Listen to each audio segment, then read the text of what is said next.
Joyful, joyful, we adore thee, God of glory, Lord of love.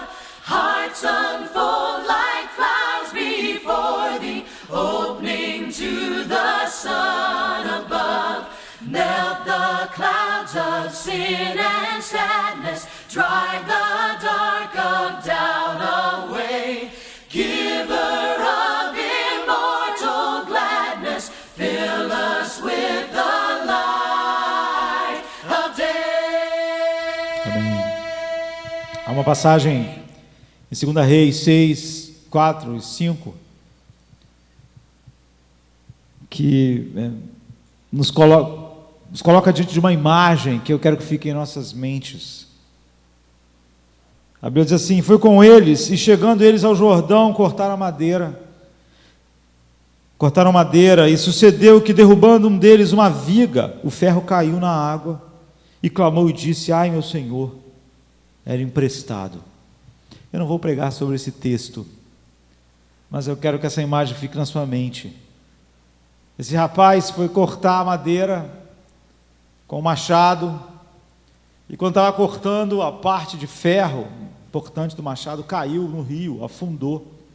Ele disse: ai, meu Senhor, o machado era emprestado, não era meu. Você pode achar hoje fácil você ir numa loja comprar um machado, mas isso foi há milhares de anos atrás. Nem todos os povos dominavam a tecnologia do ferro.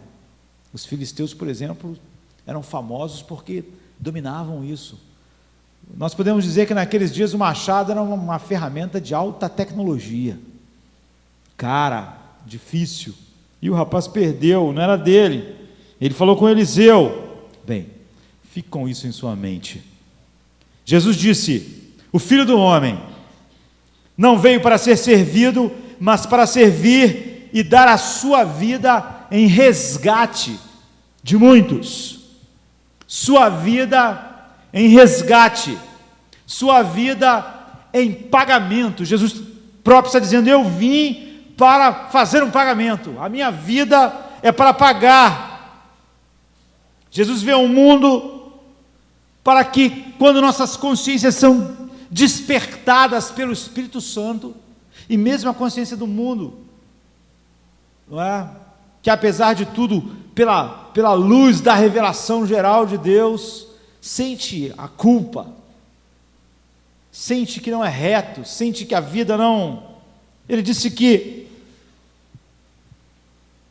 ele veio ao mundo pagar,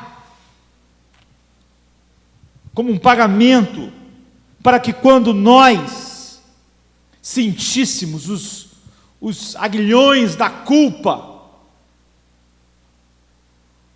quando nós víssemos que o sofrimento do mundo não é nada perto da sua culpa. Thomas Watson, um puritano, que morreu em 1686, ele dizia: ah, vocês falam de sofrimento? Todo o nosso sofrimento não é uma gota perto do oceano dos nossos pecados. E essa é a verdade. A maior notícia no mundo, a boa notícia, a maior que o mundo já ouviu, é que o Filho de Deus pagou o preço da condenação daqueles que Ele salva, daqueles que Ele mesmo disse que o Pai deu a Ele na eternidade. O Novo Testamento diz em Romanos 8,3: Deus fez o que a lei não podia fazer, enviando o seu Filho em semelhança de carne do pecado, condenou o pecado na carne.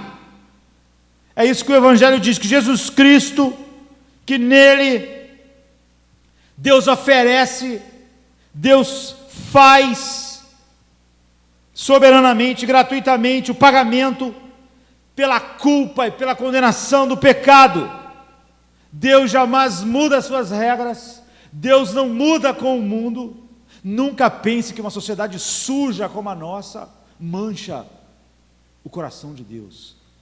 Você vê toda hora na internet aí, circular o mundo inteiro, todo mundo falando sobre isso, como se fosse a coisa mais comum do mundo. Uma menina, uma brasileira, vendeu sua virgindade por $1 milhão e pouco. Ou seja, um homem com dinheiro pagou só para tirar a virgindade daquela menina. Isso está na internet, como se fosse algo comum, um adolescente. Está lá no G1. Esse é o mundo que nós vivemos. Essa é a nossa cultura. Todo mundo pode achar até aquilo meio novidade, mas ninguém fica muito chocado com a sujeira. Mas isso não faz nada em Deus. Deus não muda a sua mente. Então ele diz, por causa disso, o Filho do Homem veio para ser um pagamento. Richard Sibbes, outro puritano, diz, olha, não há nada mais terrível para um homem do que um dia encontrar Deus sem estar em Cristo. Essa é a tragédia. A justiça de Deus diz, você vai pagar isso. Os homens irão pagar cada pecado. E nós não temos nada para comparecer diante de Deus. Mas a boa notícia é que o Filho do Homem veio ao mundo para ser um resgate, para ser esse pagamento. E aqueles pelos quais ele morreu e pagou nunca vão entrar em condenação. O dia do julgamento é passado. Aconteceu há 2000 anos atrás, quando Jesus morreu, a dívida foi paga, a justiça foi feita, nós somos livres. Deus não está contra nós, se nós estamos em Cristo. Isso é maravilhoso. Esse é o Evangelho. Muitos gostariam, e muitos que pelo menos entenderam até aqui, porque a grande tragédia é que muitos não entenderam até aqui, e estão tentando ser salvos por eles mesmos, tentando merecer algo de Deus. Muitos não entenderam, mas muitos que entenderam até aqui conseguem perder de uma maneira inexplicável algo que eu posso chamar de a lógica inexorável do Evangelho. Quando você ouve sobre isso, todo mundo que está aqui hoje, todo mundo que ouve essa boa notícia diz, graças a Deus, eu fui comprado, Jesus foi um pagamento, o Filho, ele não veio ser servido, mas dar a vida em pagamento, em resgate de muitos. Graças a Deus, eu estou entre essas pessoas. Mas há uma lógica inexorável no Evangelho. O apóstolo Paulo diz assim em 1 Coríntios 6, 19 e 20. Ou não sabeis que o vosso corpo é o templo do Espírito Santo, que habita em vós, proveniente de Deus, e que vocês não são de vós mesmos, porque vocês foram comprados por bom preço. Glorificai, pois, a Deus em vosso corpo e no vosso espírito, os quais pertencem a Deus. Essa é a lógica inexorável do Evangelho. Sabe? Muitas pessoas perdem completamente isso. Elas gostam da ideia, Jesus veio, Ele é o pagamento. Paulo é o apóstolo da graça, sabe? Ele escreveu Gálatas, contra todo o legalismo daquelas pessoas que pensavam que podiam começar pela graça e terminar em suas boas obras, terminar na carne, podiam estar desfrutando o que Cristo fez e ainda trazendo aquelas velhas rituais da lei para complementar o que Cristo fez. Ele é o apóstolo da graça, ele escreveu Efésios, pela graça sois salvos, isso não vem de vós, é dom de Deus. Ele escreveu Romanos, nenhuma condenação, a Romanos 8, para aqueles que estão em Cristo Jesus. Isso é maravilhoso. Jesus veio ao mundo para ser o resgate de muitos. Mas Paulo de maneira nenhuma vai poupar aqui, não é? Na lógica inexorável do Evangelho, qualquer coisa imunda. Ele, acima de todos os outros homens, falou sobre a graça, o mistério que esteve oculto desde todos os séculos, em todas as gerações, mas que agora foi manifesto. Ou então, Romanos 5, sabe? Que fala que nós estamos em paz com Deus, justificados, pois, pela fé, temos paz para com Deus. Naqueles dias, algumas pessoas começaram a falar: vamos fazer males para que venham bens.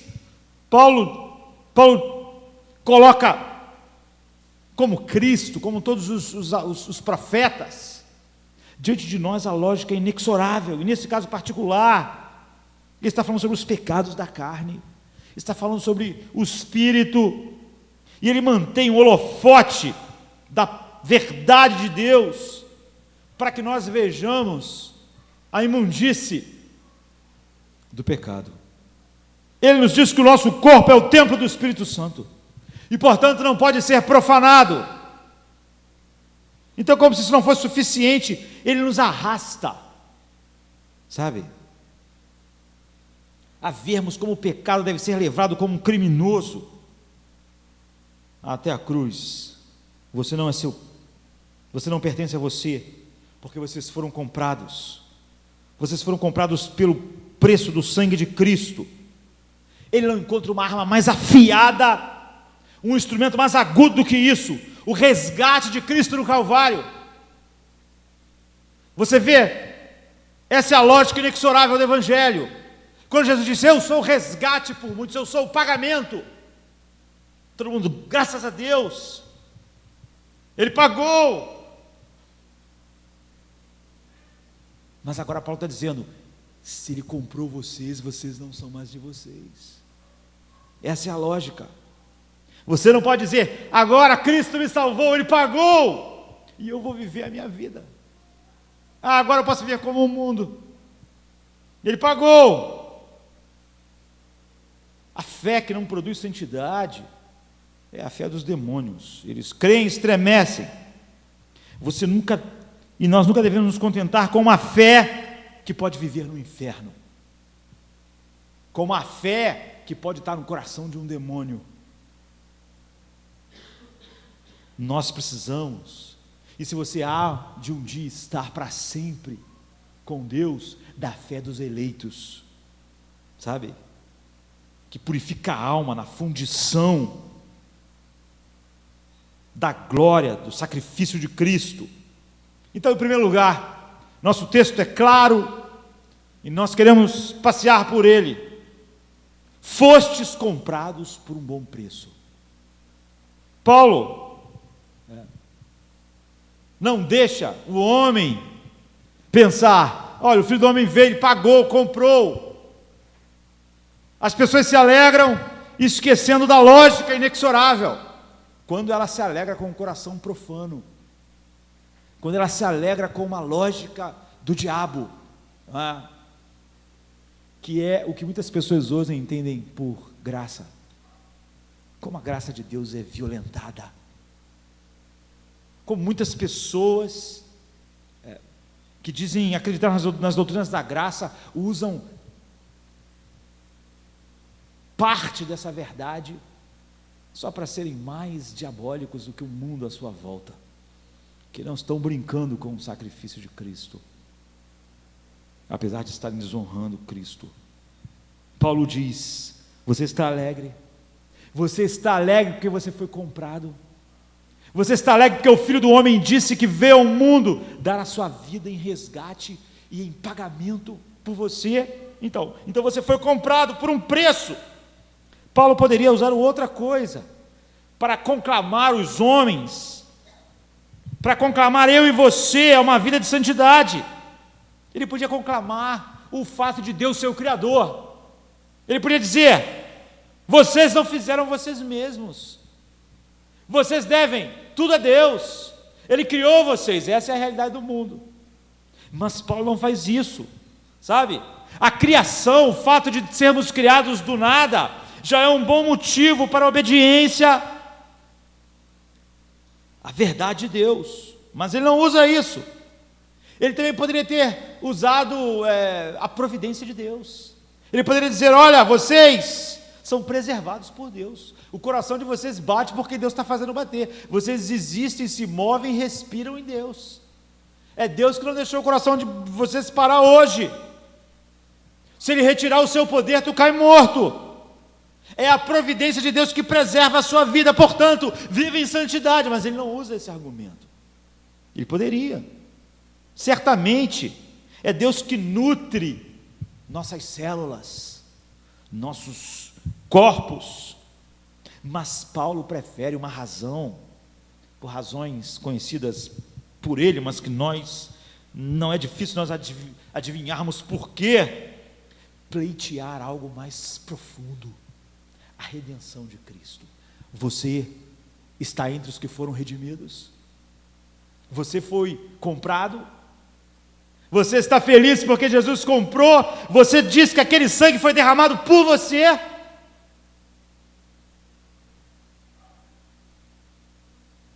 Exatamente aquilo que as pessoas tentam usar a redenção. Jesus já pagou meus pecados, para viver em pecado. O argumento inexorável do Evangelho é outro: fostes comprados por um bom preço. É o argumento oposto. Esse é o apelo mais potente para a santidade. Você foi feito, poderia ser um apelo. Deus te criou. Você deve viver como Ele deseja, mas ele não é usado aqui por Paulo. Você é alimentado, você é sustentado. A providência de Deus, mas Ele não usa. Mas Ele usa o argumento: você foi comprado. E você foi comprado por um bom preço. Esse é o argumento. Sabe? Ele coloca isso como prova convincente, que a vida de santidade não deve ser só, quem vê isso como um dever não pegou o ponto, mas como um deleite, sabe? Se temos de fato experimentado o poder da redenção, então nós temos que admitir assim. Olhe para trás, Paulo está dizendo, olhe para trás, olhe para 2000 anos atrás. É o que é dito para nós hoje, quando vocês foram comprados. Agora, olhem para trás, alguns anos, alguns meses, quando vocês eram escravos do pecado, quando a sentença divina estava sobre vocês, quando era inevitável Deus jogar vocês no inferno. Olhem para isso, e lembrem-se como o Filho de Deus se tornou o substituto de vocês, como Ele se colocou na frente do chicote, do escárnio, do cuspe, como Ele deixou a espada da ira de Deus traspassar a sua alma, como Ele foi despedaçado numa fúria. Fostes resgatados, vocês foram comprados, vocês foram resgatados da punição que era para vocês, vocês foram redimidos da ira que caiu sobre Cristo para sempre. Então Paulo diz, fostes comprados por um preço. A expressão, tudo que é comprado é por um preço, mas a expressão original que ele está dizendo, vocês foram comprados por um preço muito caro. Você foi comprado por um preço, vocês foram adquiridos. Houve algo imensamente caro que foi pago por vocês. Não é preciso nós lembrarmos o que o apóstolo Pedro disse: não foi com coisas corruptíveis, como prata e como ouro, que vocês foram comprados. Vocês valorizam prata e ouro, o apóstolo Pedro disse, mas não foi isso que comprou vocês, mas com o precioso sangue de Cristo, como de um cordeiro sem defeito e sem mácula. É o que Pedro diz no seu primeiro capítulo da sua carta. Vocês foram comprados não com essas coisas, ouro, prata, que o mundo valoriza, foram comprados com o sangue de Cristo. Essas palavras, sabe, redenção, tem deslizado sobre nossas línguas, de uma maneira que nós devíamos ser censurados. Nós nunca devíamos falar de redenção com os olhos secos. É o que Paulo e Pedro estão dizendo para nós: vocês foram comprados, e não foram comprados com coisas, o apóstolo Paulo está dizendo, foram comprados por um preço caro. Pedro está dizendo, não com ouro, não com prata, mas com o precioso sangue de Cristo. Ele foi derramado pelas nossas almas na morte. Nós devemos olhar para a redenção. Quando os anjos olham para a redenção, para a maravilha da compaixão do Filho de Deus, do Pai, a Bíblia diz que o coração dos anjos se enche de espanto. Eles ficam olhando espantados, quanta misericórdia, pela redenção, pela redenção. A redenção deve esmagar nossos corações em amor. Quando nós pronunciarmos a palavra redenção, nossos olhos devem se encher de lágrimas. É o que significou essa compra com sangue. O que ela significou? Significa dor. Você já sentiu dor? Você tem medo de sentir dor? Tudo que você teme não é como você vai morrer, não é se você vai morrer, mas se você vai sentir muita dor. Você teme doenças por causa da dor? Você já sofreu uma dor aguda? Então, nessas horas, você devia lembrar que o Salvador sentiu toda a dor do mundo, dores corporais imensas, seus pés e mãos foram pregados no madeiro, cada nervo sensível do corpo humano ficou exposto à dor, mas a dor da sua alma foi muito maior, foi o que fez ele suar sangue, seu coração estava derretido como cera, ele foi abandonado por Deus, ele ficou sozinho, debaixo dos trovões da ira do Pai. Nunca um redimido vai experimentar isso, querido. Quando você estiver morrendo, você vai estar nos braços de Deus, mas o Filho de Deus foi abandonado. O que ele sentia era a ira de Deus, ele que teve a comunhão perfeita por toda a eternidade. Sua alma estava profundamente triste até a morte, a Bíblia diz. Sabe, dor profunda. Nós falamos em gotas de sangue, mas vamos combinar, não foram gotas de sangue que caíram da cruz.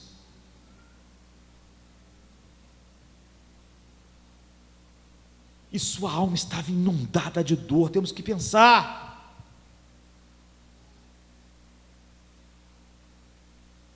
Tudo que o homem há de sofrer pelos seus pecados para sempre foi derramado de todos os filhos de Deus sobre ele. Mas não foi só a dor que nos resgatou. Tudo isso não bastava. A agonia na alma, a dor física, foi a morte do Salvador, que foi o resgate. A morte é uma palavra de terror para os ímpios. Para os que estão em Cristo, é uma palavra de esperança. O apóstolo Paulo diz: ó morte, onde está a morte, a tua vitória? Ele foi feito maldição por nosso lugar, e na presença de Deus ele foi abandonado. Ele sentiu a ira, sua morte foi envolta de escuridão incomum. Ele gritou: meu Deus, por que me abandonaste? O Filho unigênito de Deus inclinou sua cabeça em agonia e foi colocado na sepultura para que você pudesse dizer: eu não vou ser lançado no inferno. Isso é redenção, isso é o Evangelho. Então você está comprado, por um preço. É o que o apóstolo Paulo está dizendo, um preço incalculável, um preço estupendo, um preço infinito. O apóstolo Paulo quer mostrar: você foi comprado por um preço. E não pense como algumas pessoas, que você foi comprado porque você valia, porque não pode haver um pecado e um orgulho como esse é maior do que o orgulho de Satanás, achar que a vida de um ser humano, ou a salvação dele, vale a vida do Filho de Deus. O preço não mostra o seu valor, nem o meu. O preço mostra o tamanho do nosso crime. O nosso crime era tão grande, a ira sobre esse crime era tão grande, que só a vida do Filho de Deus poderia pagar tal crime. Não é o valor nosso que está em jogo no preço. Quando o homem é condenado à morte, não é porque ele vale muito, é porque o crime dele foi terrível. Agora, se o meu crime exige a morte do ser mais puro e santo que existe, é porque a minha culpa é infinita. A minha salvação é por graça. Um homem salvo por graça, ele é indigno, ele não pode falar que ele merecia alguma coisa. Que dirá? Ele não merece a chuva e o sol, que dirá a vida do Filho de Deus. Então Paulo está dizendo, você foi comprado por um preço. E isso é um fato indiscutível. Você não pode, eu não posso dizer, eu sou cristão, eu estou salvo, mas eu não fui comprado. Eu sou meu mesmo. Eu pertenço a mim. Eu estou indo para o céu. Meus pecados foram pagos, mas eu não fui comprado. Você não pode. É isso. Para cada pessoa aqui presente, esse é o fato. Para cada pessoa que nasceu no mundo, você quer renunciar à sua redenção? Você quer ficar de pé hoje e dizer, Cristo não morreu por mim? Eu mesmo vou assumir diante de Deus os meus pecados? Eu não preciso que Ele pague com o seu sangue pelos meus pecados, porque um dia eu mesmo vou me entender com Deus? Se você não pode dizer isso, ou se você não quer dizer isso, você então está dizendo que você foi comprado. Você não tem outra opção. Você não pode dizer, eu sou salvo e não fui comprado. Não pode. Você pode dizer, eu renuncio, pastor. E eu digo aqui na frente de todas essas pessoas que Jesus não derramou sangue por mim, que eu mesmo vou estar exposto à ira de Deus, eu mesmo vou acertar as coisas. Ou seja, você não pode professar fé em Cristo e dizer que não foi comprado. Paulo diz, fostes comprados, se é que você foi redimido. Ele é o Redentor. Se você está disposto a essa opção, eu não tenho nada para dizer para você. E essa mensagem não é para você.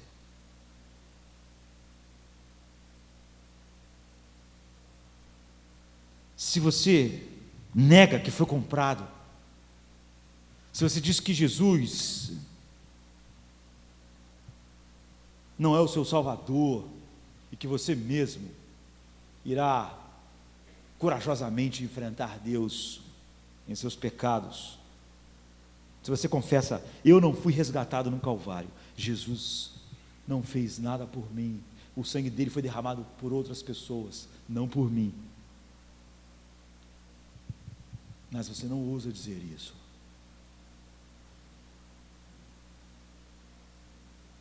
Talvez você preferia morrer a renunciar essa verdade. Então, você não é seu. Essa é a opção. Você não pode falar sobre uma graça em que eu fui comprado e não fui comprado, em que eu fui redimido, mas eu não fui. Paulo está dizendo, não pode. Pedro está dizendo, não pode. Fostes comprados, não com prata e com ouro, mas pelo sangue precioso de Cristo. Então Paulo está dizendo, vocês foram comprados, vocês então não pertencem mais a vocês mesmos. Se vocês pertencem, não foram comprados. Se não foram comprados, não estão em Cristo. É inevitável, é a lógica inexorável do Evangelho, da graça de Deus. Vocês foram comprados por um preço, então vocês pertencem a Deus, pertencem a Deus. Santidade, então, é necessária em todos os redimidos. Não há essa coisa de que eu fui salvo, mas essa santidade é para outros. Paulo diz, não. Se você joga fora a sua responsabilidade para ser santo, você está dizendo, eu não fui comprado, eu sou meu mesmo, eu vou viver para mim mesmo, eu vivo como eu quero para a minha carne. Eu não fui comprado por nada nem por ninguém, eu estou na mesma situação que Satanás. E de todos os homens que já estão no inferno. Agora, você não pode renunciar, jogar, sabe?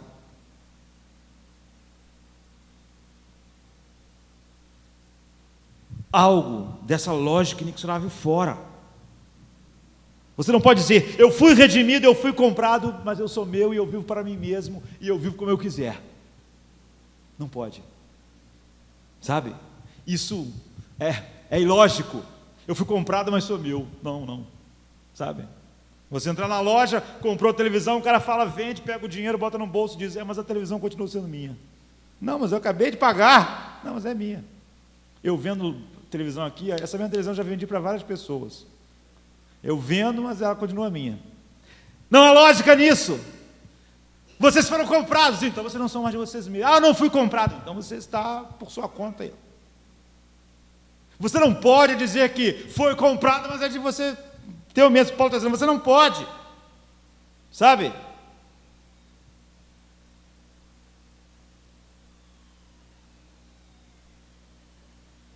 Você agora pertence a Deus, se você está em Cristo. Então olhe para todos os eventos da sua vida. Nenhum evento é mais importante que a redenção. Sabe, um dia que você deixou a casa do seu pai, que você começou a trabalhar, que você casou, nenhum evento, nascimento dos seus filhos, casamento, o seu próprio nascimento, sua carreira, você foi comprado por um preço, e esse é o evento mais importante da sua vida. Daqui a milhares e milhões de anos, o dia do teu nascimento, o dia que nasceu seus filhos, quando tu casou, não terá a menor importância, mas esse fato tem uma importância eterna. Sua conexão com o Calvário é a coisa mais importante sobre você. Qual é a coisa mais importante que pode ser dita sobre você? Você foi redimido ou você não foi redimido? Se o homem foi redimido, essa é a coisa mais importante.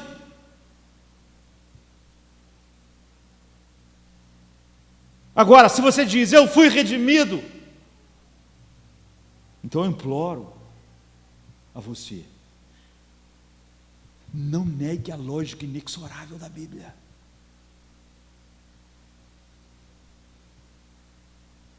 Você deve viver uma vida consagrada a Deus, porque você está dizendo que não pertence mais a você mesmo.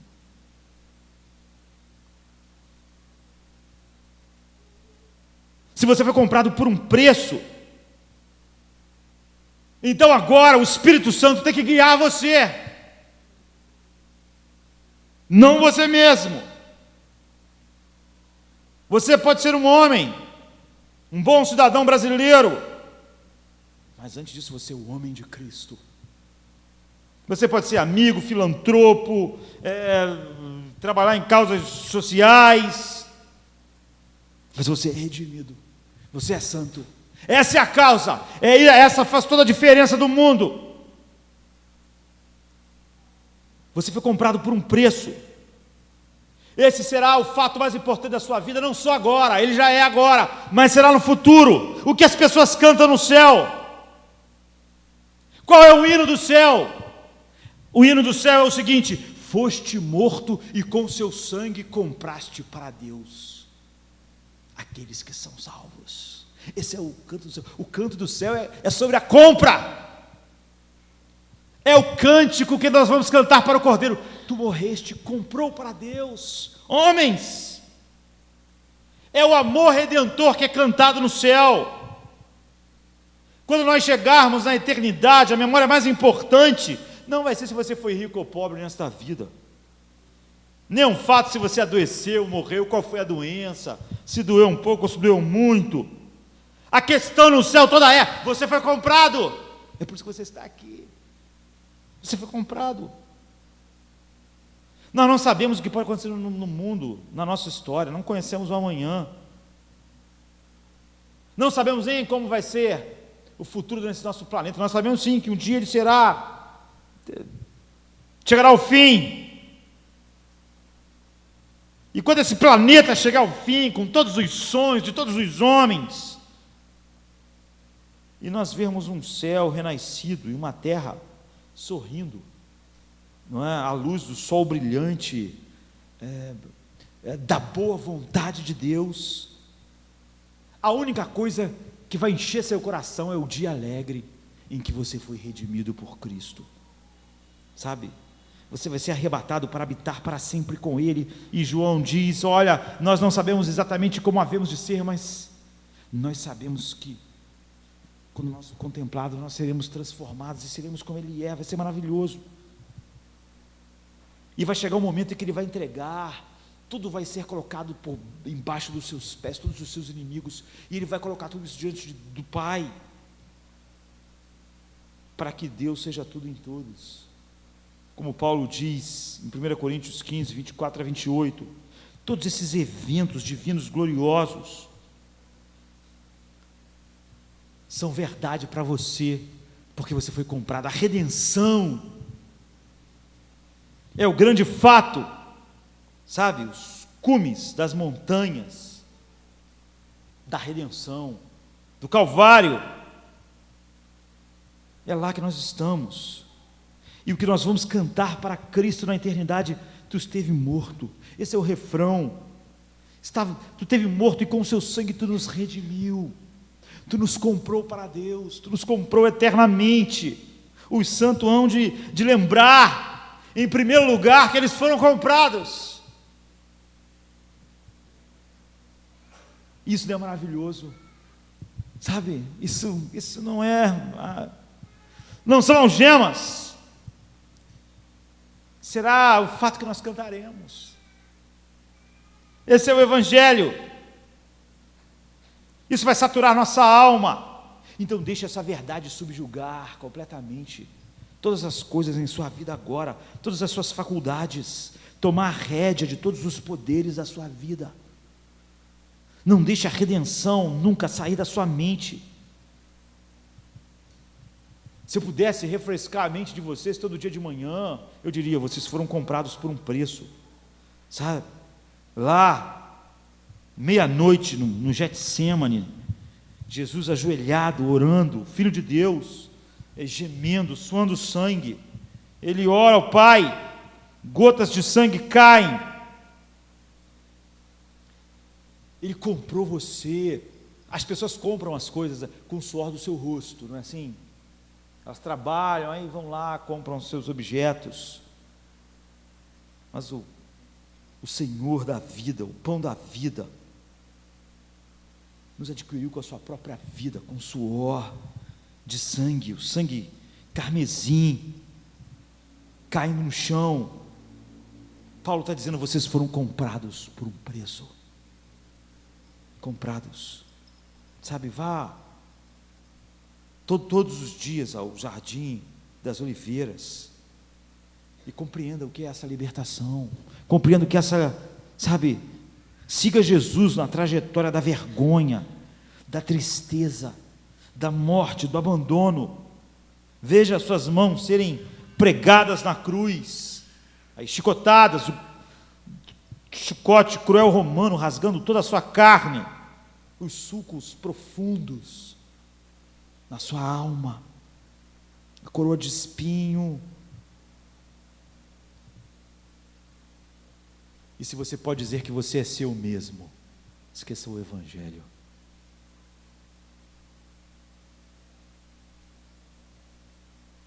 Nunca mais diga que você tem parte com Cristo. É o que Paulo está dizendo. Veja o soldado perfurando o lado de Jesus. E quando eu penso em todas essas coisas todos os dias, é como se Jesus dissesse para mim, sussurrasse para mim: foi ali que eu comprei você. Você é meu. Como eu disse, Paulo podia ter usado o argumento da criação, e todos os homens pertencem a Deus dessa forma, da providência, mas aqui ele está falando sobre redenção. É o argumento mais poderoso para a santidade. A esponja de vinagre, a coroa de espinho, a lança. Então você lembra: eu fui comprado por um preço. Você não pertence a você mesmo. Sabe? Deixe essa verdade dominar a sua natureza. Paulo está dizendo: deixa governar seu corpo. O corpo de vocês não pertence a vocês, nem o espírito, é o que ele está dizendo.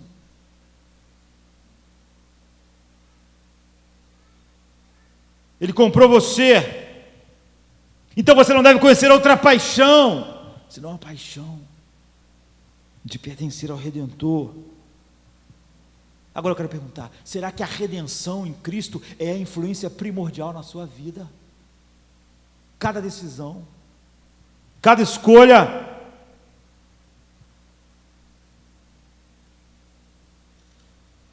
Não há como dizer, eu fui salvo, mas eu sou meu mesmo.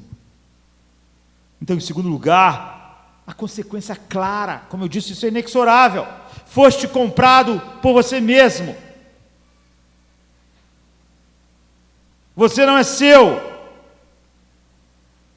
Seu corpo e espírito são de Deus. É isso. Quem pode argumentar contra isso?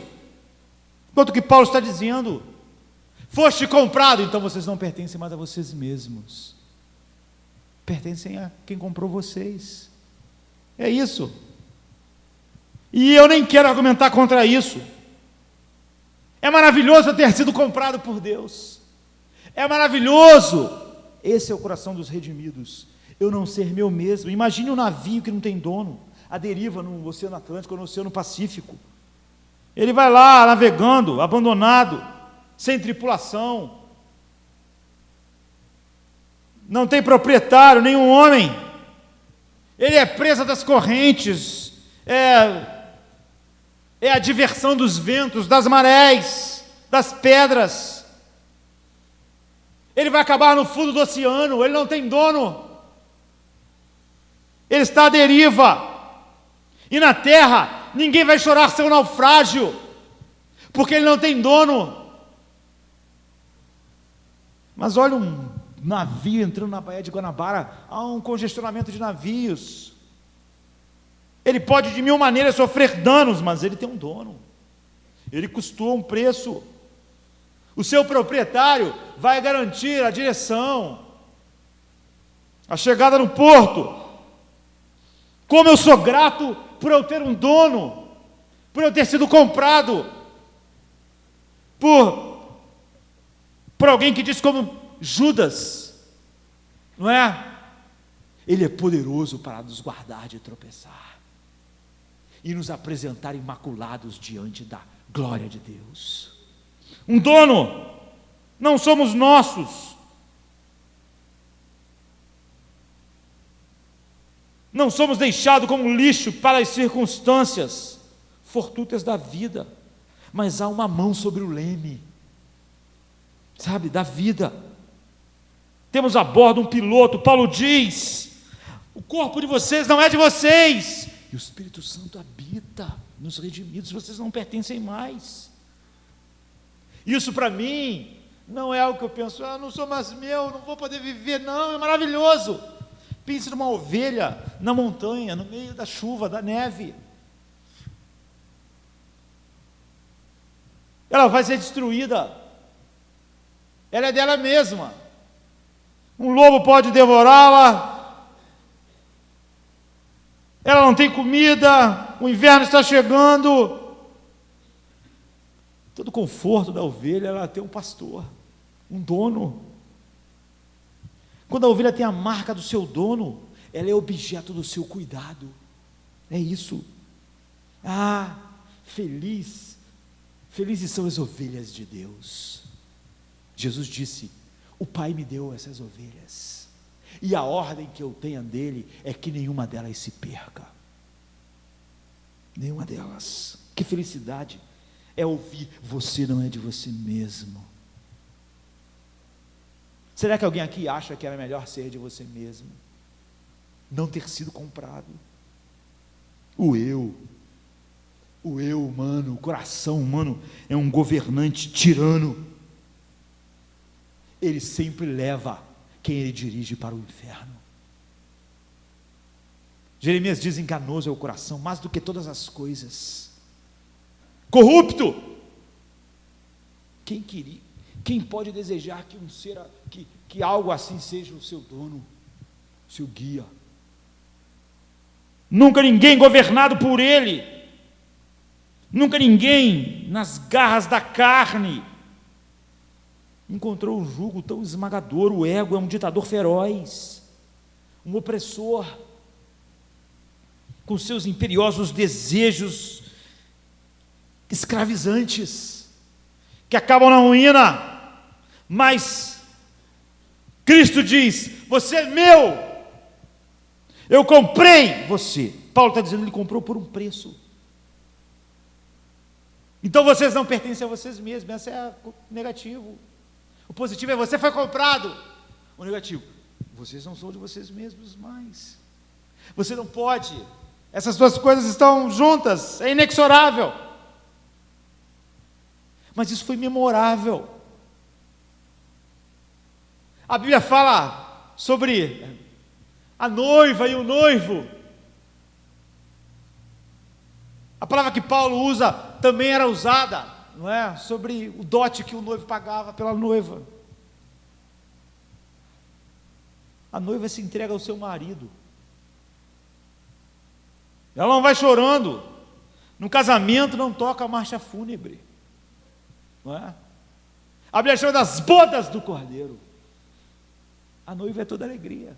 Eu sou do meu amado. Eu sou do meu amado. Eu não sou. Ela não é dela mesma mais, mas ela não está se lamentando.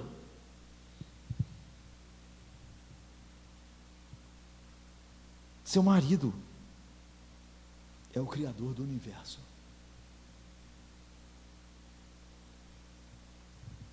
Isso não é escravidão, isso é felicidade, ser comprado.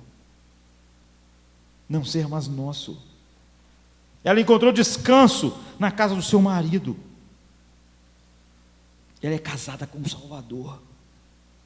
Ela se entregou de corpo, alma e espírito para o noivo abençoado do seu coração.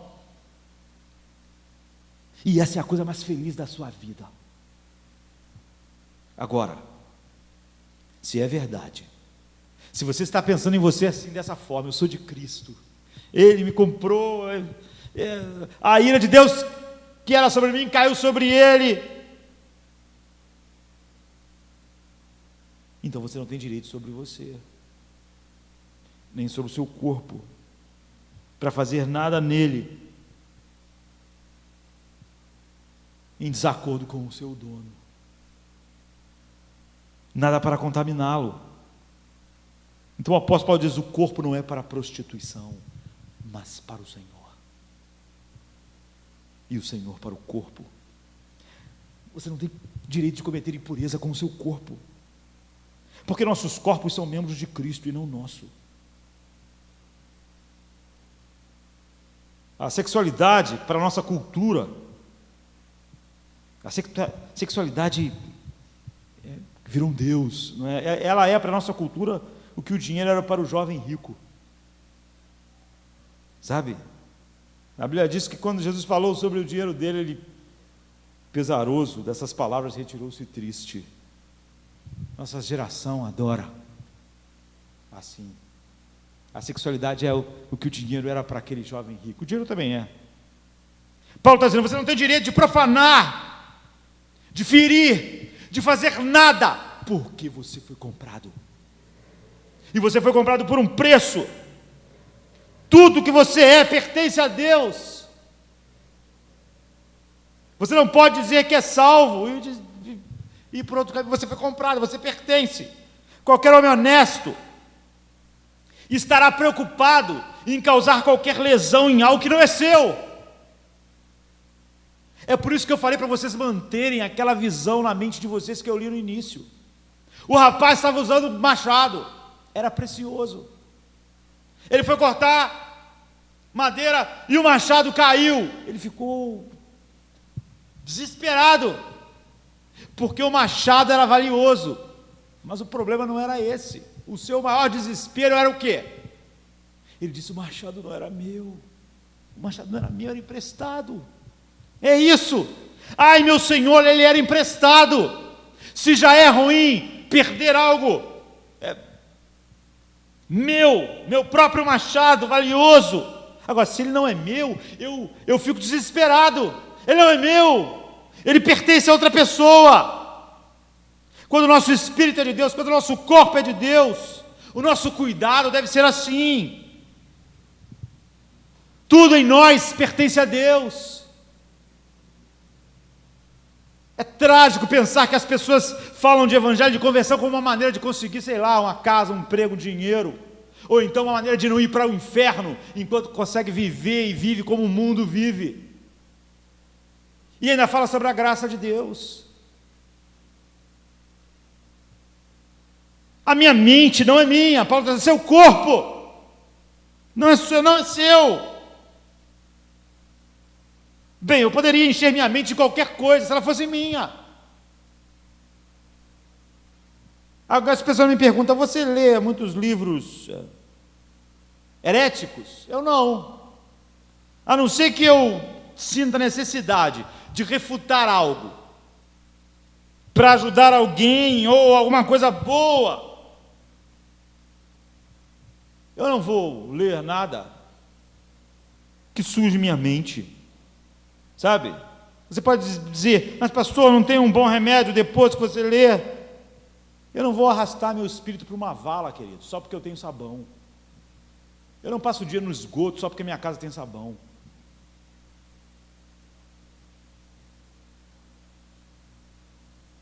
Eu não bebo veneno só porque dizem para mim que descobriram, tem agora um antídoto contra chumbinho. Eu não bebo por causa disso.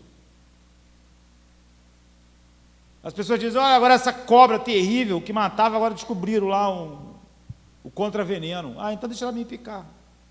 Não, eu não. Uma criança, isso é lógico. Nossos filhos às vezes estão rabiscando coisas, não é assim?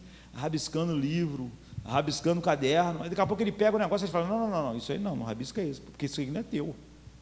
Isso aí é da outra criança, não faça isso. Não é seu. Você não pode fazer isso. Assim é minha mente, assim é meu espírito, assim é meu intelecto. Eu não encho a minha mente de nada. Não tem razão nenhuma para fazê-lo, não posso. Minha mente não é minha, eu vou preservá-la das tolices das palavras. Você não vence o erro estudando o erro. Você está pronto a vencer o erro estudando a verdade. Porque o erro tem 1000 faces, você vai ficar a vida inteira estudando erros. Eu não tenho direito de ferir o que não é meu. Então o homem, a Bíblia diz, recebeu um talento, ele cavou e enterrou. Se fosse dele, ele podia ter feito aquilo. O que você faz com o que recebe, é problema seu. Não é assim? Ele enterrou, não rendeu juro, não rendeu nada, aquilo ficou lá parado. Agora, se você pegar o seu dinheiro e botar debaixo do colchão, e ele perder todo o valor daqui a 20 anos, o problema é de quem? Seu. Agora, se você trabalha para mim, eu te dou o dinheiro e você faz isso, o problema não é seu.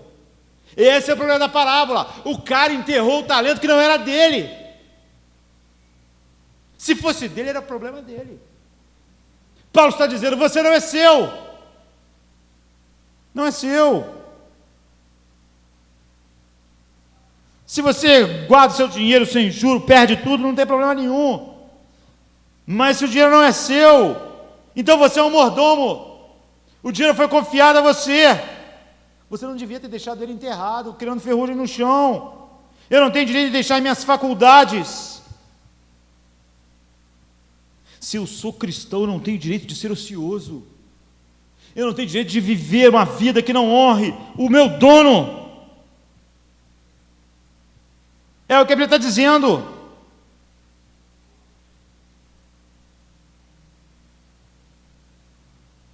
Às vezes a gente vê pessoas trabalhando aqui, a gente vê para conlume, cortando, sempre tem alguém que é o chefe, né?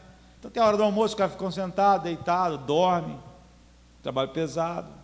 Chega uma hora que o cara que é responsável diz, está na hora, todo mundo fica de pé. Mas sempre que ele faz isso, tem uns mendigos, ele continua deitado. É por quê? Porque o mendigo não tem nada com isso. Entendeu? O mendigo não trabalha para conlume. Ele fica deitado. E o mendigo é independente. Entendeu? Ele não recebe nada, ele também não faz nada, ele fica ali deitado. Mas não aqueles que recebem. Eles têm que levantar. Se você disser para mim, eu não fui comprado pelo sangue de Cristo, eu sou meu mesmo, eu não tenho nada com Cristo, Ele não me redimiu, Ele não me comprou, eu não fui comprado pelo seu sangue, então você é seu mesmo. Viva a sua vida. Use o seu corpo como você quiser. Use o seu tempo. Esqueça a santificação. Viva como o mundo. Vá para o mesmo lugar que o mundo está indo. Mas se você diz, Jesus é o meu Redentor, Ele pagou por mim, Paulo diz, então você foi comprado. Então você não pertence a você mesmo. Então seu corpo não é seu.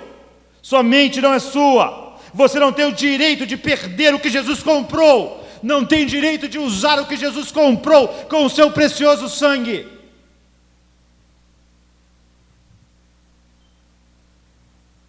Vocês foram comprados por um preço, ele diz. Você não tem o direito de exercer o governo sobre o que não é seu. Só o que importa para você é a opinião de Deus.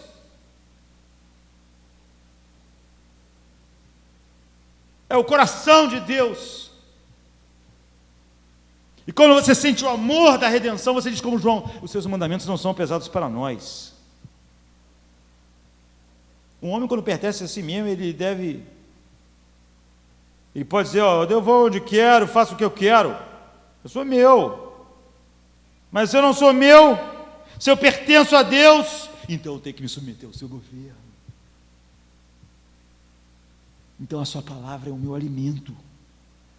Então a vontade de Deus é a minha vontade. Então sua orientação é a minha lei. Então, sabe, eu às vezes quero entrar você passa num lugar e você vê uma mansão maravilhosa, um jardim, uma piscina, e você bate lá e diz assim, eu queria tomar um banho aí na piscina, pegar a sauna e jogar um tênis. E o cara diz assim, olha, eu até podia deixar, mas a casa não é minha, eu sou o caseiro, não posso deixar você entrar aqui, não é minha. É isso.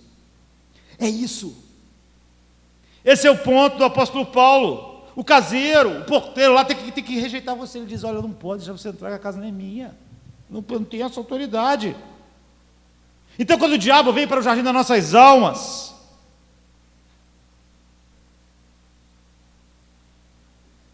Paulo diz, o corpo de vocês não pertence a vocês. Você tem que responder, olha, eu não posso, então isso aqui não é meu não, sabe? Esse corpo é de Deus. Esse espírito é de Deus. Quando a carne faz suas insinuações, ambição mundana, cobiça, quando vem reivindicar, nós dizemos, nossa alma não é nossa. Nós não podemos, portanto, fazer a vontade da carne, nem queremos. Nós desejamos ser obedientes à vontade do nosso Pai que está no céu. Nós fomos comprados por um preço. Não pertencemos mais a nós mesmos. Um homem que vive inteiramente para si, para o seu conforto, para o seu prazer, para a sua honra, para adquirir bens, ele não sabe nada sobre a redenção em Cristo. Se quem nos comprou quer que nós sejamos mártires, então nós seremos. Se quem nos comprou quer que a gente cele com o nosso sangue, que a gente seja queimado na fogueira, que a gente seja decapitado como o apóstolo Paulo, crucificado como Pedro, apedrejado como Estevão, então nós seremos, porque nossos corpos não são nossos, não são nossas escolhas. Ele nos comprou, nós pertencemos a Ele. Os nossos objetivos são honrar aquele que nos comprou. Se é que nós partilhamos da redenção. O que Paulo está dizendo é que você não pode dizer, eu fui comprado, mas sou meu. Não pode. Nosso tempo está acabando. Né? E Paulo diz, no nosso corpo e no nosso espírito. Seu corpo um dia vai ressuscitar. E porque ele não pertence a você, porque ele pertence a Deus, Deus então o ressuscitará imaculado para a glória. E o seu espírito não é seu, é de Deus. Então, em vez de você ser lançado no inferno, você será levado para viver desfrutando da glória de Deus. Lembre-se, Jesus pagou todo o preço, não uma hipoteca por nós. Nós, portanto, não temos o direito de dar parte de nós mesmos a Satanás, parte de nós mesmos ao mundo, parte de nós mesmos a coisa alguma, ao pecado, à carne. Ele nos comprou inteiramente, ou você não foi comprado. Todo o poder, toda a paixão, cada faculdade da sua vida, todo o nosso tempo, todos os nossos bens, tudo que você chama de seu, pertence a Cristo.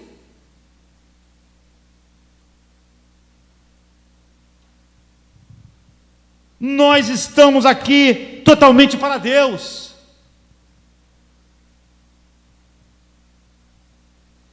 E você não pode falar nisso como se isso fosse uma fantasia. Não basta você dizer, tudo, Deus, tudo que é meu é teu.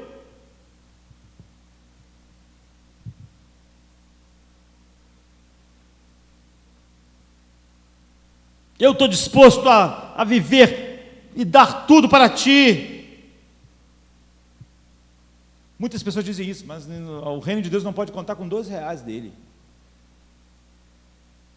Porque é mentira. Aqui, Senhor, eu entrego-me, embora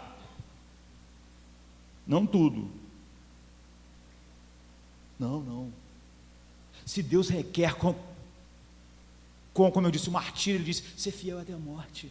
Por que ele faz isso? Porque eu te comprei. Ser fiel até a morte. Agora, a questão é, a cruz era uma ficção. A história que nós pregamos, a Santa Ceia que tomamos, foi uma fábula. Jesus não morreu de verdade. Isso é só uma história bonita para nos confortar. Era só uma fantasia, nós fomos comprados em fantasia. Não é algo que aconteceu de fato. Se a redenção, se a morte de Cristo é uma fábula, é uma ficção, então a sua consagração a Cristo pode ser uma ficção também. Pode ser só um faz de conta. Se Jesus não morreu de verdade, então você pode também só fingir que você pertence a Ele. Sabe? Se a morte de Cristo foi apenas uma linda história que os livros contam, então de fato você pertence a você mesmo. Agora, se ela foi real, se o sangue dele foi derramado, se o que ele disse, eu vim para dar minha vida em resgate de muitos, se isso é verdadeiro, e se ele pagou de verdade, se de verdade a ira de Deus caiu sobre ele, então você não é seu mesmo. E isso não é uma brincadeira, e isso não é uma fábula. Se aquilo for real, então isso deve ser real. Então Paulo vai para a sua conclusão. Fostes comprados, portanto vocês não são de vocês mesmos. Qual é a conclusão? Inexorável. Portanto, glorifiquem a Deus no vosso corpo e no vosso espírito. O corpo do homem, comprado por Cristo, deve glorificar a Deus, e o seu espírito também. Portanto, quer comais, quer bebais, façam tudo para a glória de Deus, porque vocês foram comprados. O homem cristão deve fazer de cada refeição, então, um sacramento. Todas as suas distrações, ele deve lembrar que são parte do seu sacerdócio. Nada é dele. O corpo dele deve glorificar a Deus. Ele não foi chamado para ser preguiçoso, sabe? Os cristãos não têm medo do trabalho, não têm medo da proclamação, não têm medo do mundo, não têm medo do martírio. Nossos corpos são usados, devem ser usados para glorificar aqueles que é dono dele. Nossos olhos foram abertos, muitas vezes para a iniquidade. Paulo está dizendo, seus olhos não são teus mais. Para a iniquidade você ficava aberto, passava a noite, na hora do sermão você, meu olho não consegue ficar aberto. Não tem que ficar aberto. Ah, não tenho tempo. Você tem tempo. As pessoas vão ao cinema, vão a circo, mas não tem tempo de vir quinta-feira num culto. Passeiam, dormem, ficam na internet. Não brinque.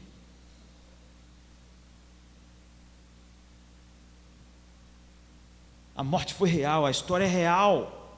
Seus ouvidos foram afiados para pegar as palavras lascivas do mundo. Você decorou centenas de canções, piadas, mas não consegue guardar a palavra de Deus. Suas mãos foram usadas para ganhos pecaminosos. Elas devem ser usadas livremente pela causa de Cristo. Seu corpo foi um cavalo disposto quando estava a serviço do diabo. Paulo disse: servi a Deus em vossos corpos, às quais Ele pertence. Glorifiquem a Deus. Vocês foram comprados. Faça a sua língua explodir em louvores a Deus. Faça a sua boca cantar a glória de Deus. Esteja disposto. O seu corpo e o seu espírito não são seus. Foram comprados. Pertencem a outro. Então glorifique a Deus com eles. Quanto ao seu espírito, deixe que o seu espírito glorifique Deus. Deixe suas meditações privadas glorificar Deus. Deixe em Deus ouvir a música do seu coração. Todos os dias. Deixe o público do mundo sentir o zelo que você tem por Deus em sua conversa. Deixe a sociedade ver que o seu corpo e o seu espírito pertencem a Deus.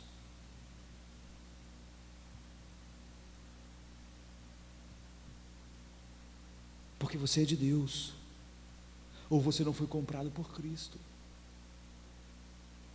E porque você foi comprado por Cristo, você vai ser olhado pelo mundo. Portanto, Paulo está dizendo: glorifiquem a Deus com vossos corpos, que o mundo vê, e com vossos espíritos. Porque você é propriedade de Deus. Você gera curiosidade, é normal. Eu acho normal isso. As pessoas às vezes não gostam, mas eu acho normal. O mundo está com os olhos em nós, isso é muito bom. Por quê? Porque faz toda a diferença. Você vê um cavalo. As pessoas dizem: é um cavalo. É bonito o cavalo.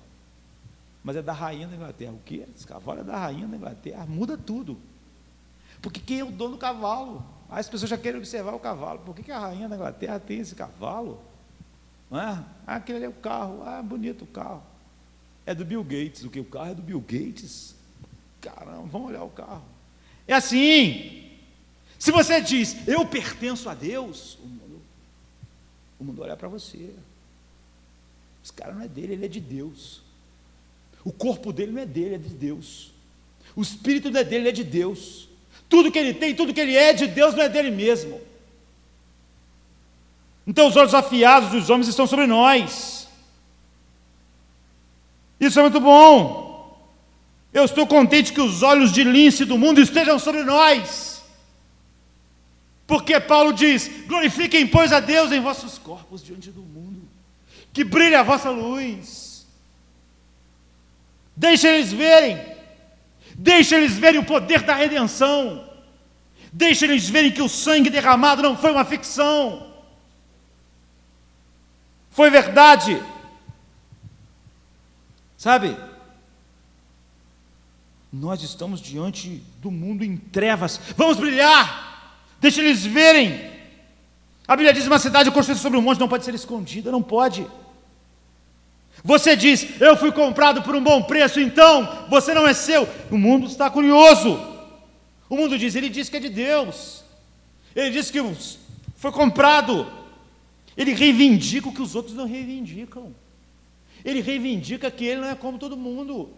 Ele reivindica que ele pertence a Deus, que ele pertence a Cristo. Então você imagina os valentes de Davi. A Bíblia conta cada história dos valentes de Davi. Você fica assim, acha inacreditável. Imagina uma guerra, os filisteus lá, uma peleja. Aí alguém diz: estão chegando os valentes de Davi. Você ia pensar o que? Pô, agora não, pegou, não é? Os filisteus estão perdidos. Quem está comandando eles? Joabe. os filhos de Abisai. Esses caras são os valentes de Davi. Aí imagina se você visse, quando ele chegasse perto dos filisteus, eles saírem tudo correndo, os filisteus correndo atrás dele. Você dizer, opa, pera, o que está acontecendo? Esse cara não pode ser os valentes de Davi. Quando você diz que você é algo, as pessoas prestam atenção. Os caras são valentes de Davi, eles vão trucidar os filisteus, eles jamais vão correr.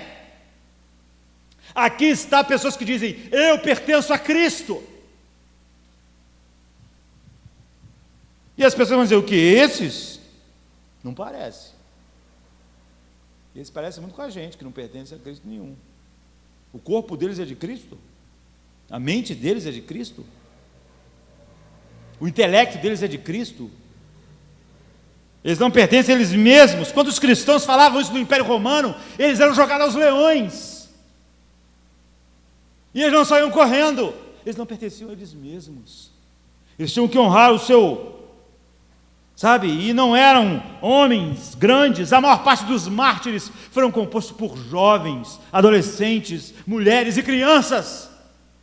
Esse é o poder de Deus, é o poder de Deus, esse é o Evangelho. Agora o mundo vai dizer, essas pessoas covardes que mal podem falar no nome de Jesus, que são pressionadas pelo mundo e logo são intimidadas, essas pessoas foram compradas e pertencem a Ele. Essas pessoas inconsistentes, que hoje falam sobre o pecado e amanhã estão brincando com o pecado, que domingo estão num culto, mas durante a semana vivem como um mundo. O que essas pessoas são seguidores do Salvador crucificado, foram comprados por um bom preço, não pertencem a eles mesmos e não fazem mais a sua vontade, como Hebreus 13:13 diz, saiamos pois a Ele fora do arraial, levando sua vergonha. Como líder, sigamos corajosamente o nosso líder, não é? Como liderados, vamos glorificar aquele que condescendeu e morrer por nós. É o que Paulo está dizendo. Vocês foram comprados por um bom preço. E o mundo está olhando para nós. Está querendo ver em nós, sabe? Você não pode descansar no que Cristo fez e ser seu. Fostes comprados por um preço.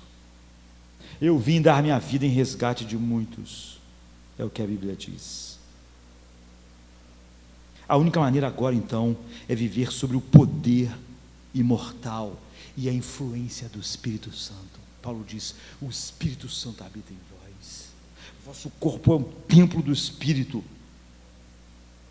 Vocês devem falar para as gerações futuras. Vocês devem ser como Abel. A Bíblia diz, Abel, mesmo morto, ainda fala. Nós devemos viver uma vida para Deus de tal maneira que quando a gente tiver morrido, a gente continue falando nesse mundo. Há um pastor puritano que ele morreu e ele pediu para, a única coisa que fizesse, deixasse ele lá deitado no caixão, não é? E ele disse que queria que todos os membros fossem ao enterro e que todos os membros fossem lá olhar o caixão. E ele pediu para botar ele lá com aquela roupa do século XVI. E ele pediu para botar uma coisa assim, escrita em cima dele. E ele queria que todos os membros que ouviram ele pregar fossem lá. E sabe o que ele escreveu? Lembre-se das palavras que eu falei quando estava convosco. Lembre-se. Sabe, depois de morto, tudo que ele queria que as pessoas lembrassem. Cristo.